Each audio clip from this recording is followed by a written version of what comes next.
Guys, ഈ ഒരു sambar ഉണ്ടാക്കാനില്ലേ 10 minute മതി. പിന്നെ ഒരുപാട് വെജിറ്റബിൾസ് ഒന്നും വേണ്ട, ജസ്റ്റ് ഉള്ളിയും തക്കാളിയും പച്ചമുളകും മതി. പിന്നെ ഇത് ഉണ്ടാക്കി കഴിഞ്ഞപ്പോഴാണെങ്കിൽ എനിക്കിത് ഇഷ്ടമായി, നമ്മൾ നോർമൽ ആയിട്ടുള്ള സാമ്പാറിനേക്കാളും. എന്നാൽ പിന്നെ നമുക്ക് ബോംബെ സാമ്പാർ ഉണ്ടാക്കിയാലോ? വീഡിയോ ഇഷ്ടപ്പെട്ടാൽ ലൈക്ക് ചെയ്യാനും സബ്സ്ക്രൈബ് ചെയ്യാനും മറക്കല്ലേ. അപ്പോൾ ആദ്യം സാമ്പാർ വെക്കേണ്ട പാത്രം എടുത്തിട്ട് ഞാൻ അതിലേക്ക് 3 ടേബിൾ സ്പൂൺ കോക്കനട്ട് ഓയിൽ ഒഴിച്ചിട്ടുണ്ട്. പിന്നെ അതിലേക്ക് 1 ടീസ്പൂൺ കടുകിട്ട് കടുകൊന്ന് പൊട്ടിച്ചെടുക്കണം. കടുകൊന്ന് പൊട്ടിക്കഴിഞ്ഞാൽ പിന്നെ ഞാൻ 3/4 ടീസ്പൂൺ ജീരകം ചേർത്തിട്ടുണ്ട്. ഇനി അതിലേക്ക് ഞാൻ 2 മീഡിയം സൈസ് ഉള്ളിയാണ് എടുത്തിരിക്കുന്നത്. ഉള്ളി ഇങ്ങനെ ചെറുങ്ങനെ ക്യൂബ്സ് ആയിട്ട് അരിഞ്ഞിട്ടതും പിന്നെ അതിലേക്ക് 3 വലിയ പച്ചമുളകും പിന്നെ 6 അല്ലി വെളുത്തുള്ളി നീളത്തിൽ മുറിച്ചിട്ടതും ചേർക്കണം. ഇനി അതിലേക്ക് 3 ചെറിയ തണ്ട് കറിവേപ്പിലയും ചേർത്തിട്ട് ഉള്ളി നല്ലോണം ഒന്ന് വഴറ്റിയെടുക്കണം. ഉള്ളി ഇങ്ങനെ ചെറുങ്ങനെ ബ്രൗൺ കളറാകുന്നത് വരെ നല്ലോണം ഒന്ന് എണ്ണയിലിട്ട് മുരിച്ചെടുക്കണം. ഇനി അതിലേക്ക് 2 ചെറിയ തക്കാളി ക്യൂബ്സ് ആക്കി മുറിച്ചിട്ട് ചേർക്കുക. പിന്നെ തക്കാളി ഒന്ന് വാടി വരുന്നവരെ പിന്നെ ഒന്ന് മിക്സ് ആക്കി എടുക്കുക.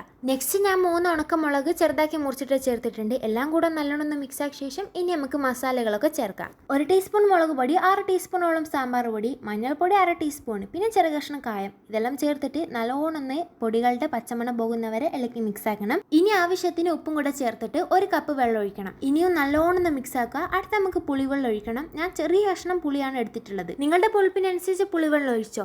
ഇനി ഇതൊന്ന് തിളച്ച് വരട്ടെ. അടുത്താണ് ഗൈസ് മെയിൻ പരിപാടി, ഈ ബോംബെ സാമ്പാറിന്റെ കാമ്പ് എന്നൊക്കെ പറയില്ലേ. അപ്പം ഞാൻ 2.5 ടേബിൾ സ്പൂൺ കടലമാവ് കുറച്ച് വെള്ളം ചേർത്തിട്ട് നല്ലോണം ഇളക്കിയിട്ട് ഈ സാമ്പാറിലേക്ക് ഒഴിക്കണം. അപ്പോഴേക്കും സാമ്പാർ നല്ലോണം തിക്കായിട്ട് നല്ല പരിപ്പിന്റെ മണം മൂക്കിലേക്ക് അടിക്കും. ഇനി ഞാൻ 1 കപ്പ് വെള്ളം കൂടെ ചേർത്തിട്ടുണ്ട്. നല്ലോണം ഒന്ന് മിക്സ് ആക്കി എടുക്കുക. ലാസ്റ്റ് കുറച്ച് മല്ലിച്ചപ്പും കൂടെ വിതറിയാൽ നമ്മളെ ബോംബെ സാമ്പാർ റെഡി. സത്യം പറഞ്ഞാൽ ഞാൻ തന്നെ ഒന്ന് ഞെട്ടിപ്പോയി. 10 മിനിറ്റ് കൊണ്ട് ഇത്രയും പെർഫെക്റ്റ് ആയിട്ട് സാമ്പാറൊക്കെ ഉണ്ടാക്കാൻ പറ്റുമോ? ഇഡ്ലിക്കും ദോശക്കൊക്കെ ഇത് മതി. ഞാൻ തന്നെ ഇഡ്ലിക്കും ദോശക്കൊന്നും ഒരു കൈയും കണക്കൂല ഗൈസ്. അത്രക്കും തിന്നിട്ടുണ്ട്. എനിക്ക് അത്രക്കും ഇഷ്ടമായിട്ടുണ്ട്. എല്ലാവർക്കും എന്തായാലും ഇഷ്ടമാവും. അപ്പോൾ എല്ലാവരും ഒന്ന് ട്രൈ ചെയ്ത് ഫീഡ്ബാക്ക് അറിയിക്കണേ. പിന്നെ വീഡിയോ ഇഷ്ടപ്പെട്ടാൽ ലൈക്ക് ചെയ്ത് സബ്സ്ക്രൈബ് ചെയ്ത് പോണേ. എന്നാൽ പിന്നെ നമുക്ക് അടുത്ത വീഡിയോയിൽ കാണാം. ബൈ.